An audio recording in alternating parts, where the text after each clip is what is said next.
আল্লাহু ওয়া বারাকাতুহু। আমরা বাজারের অনেক সমস্যা আছে, যেমন আমরা অনেক টাইমে দেখা যায় বাজার আন্দাইরে বই থাকে, কোনো লাইট নাই। আমরা চাই আমরা বাজারে অনেক কয়েকটা লাইটের দরকার, অনেক আনাচে কানাচে অনেক সিফা সাফা আছে, এগুলোর মাঝে সরকারি লাইট হইতো আমরা চাই, আমরা দাবি করি। দীর্ঘদিনের পুরানা বাজার, আমরা কমপক্ষে তো 200-250 বছর আগের, অনুমানিক 200-250 বছর আগের বাজার, মোহাম্মদগঞ্জ বাজার। বাজারের মধ্যে একটা সিসি ক্যামেরা নাই। আমরা সিসি ক্যামেরা যদি থাকে তা আমরা ব্যবসায়ী মানুষ যারা আছে আমরা এটা নিরাপত্তা থাকবো।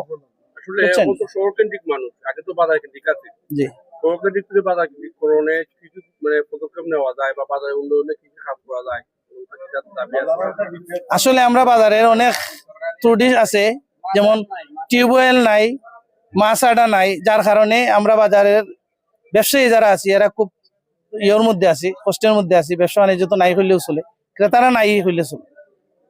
এখন আমরা হতেছি বাজারটা যদি উন্নত হয়, একটা মাছ বাজার হয়, চতুর্দিকে সিসি ক্যামেরা দেওয়া হয়, লাইট লাগানি হয়, আশা রাখি আমরা মনে হয় ক্রেতা বলতে সমাগম বাড়বো ইনশাল্লাহ।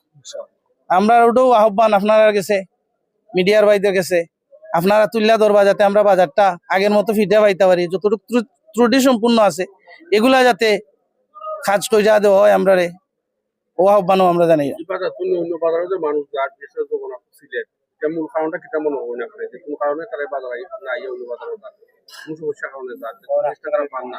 কারণ হয়েছে অনেক সময় আছে রাস্তাঘাটে ত্রুটি, রাস্তাঘাট খুবই ভাঙ্গা, যার কারণে ক্রেতা হল নাই হইলেও চলে বাজারও, বাজার আইতে পারে না।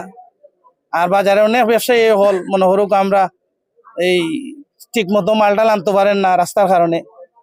সপ্তাহে মিলে আমরা যদি এগুলা কাজ হয়ে যায় ইনশাল্লাহ আমরা ব্যবসাও ভালো হইব আর ক্রেতা হল সমাগম বাড়বো।